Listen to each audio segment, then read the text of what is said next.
Assalamualaikum warahmatullahi wabarakatuh. Kami dari Kadet Remaja Sekolah dari SMK Tun Perak akan menerangkan tentang demonstrasi bantu mula.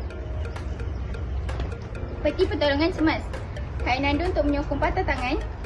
Kontobo untuk menghentikan pendarahan. Bandage untuk membalik luka sederhana. Plaster untuk membalik luka kecil. Plano sebagai pembasmi kuman. Lotion kuning sebagai antiseptik.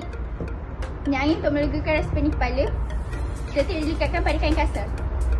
Luka terhiris pada dahi mangsa. Mula-mula letakkan kain andu pada dahi mangsa.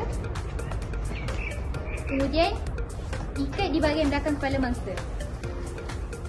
Ikat pada bahagian dahi mangsa menggunakan ikatan buku sila.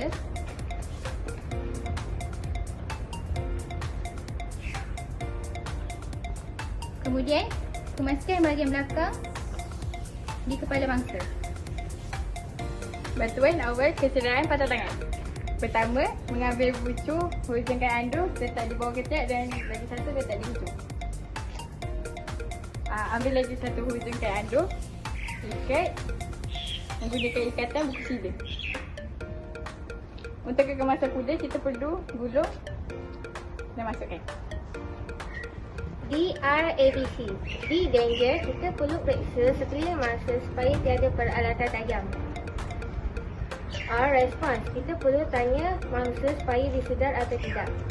Awak kita. A airway, kita perlu dongakkan kepala mangsa sedikit dan buka mulut sedikit untuk membuka saluran pernafasan. B breathing, letakkan tangan kiri di atas dada mangsa dan letakkan tangan kanan di atas tangan kiri. Dan tegakkan lengan, tekan 30 kali di dada mangsa. Dan buatkan hembus nafas 2 kali.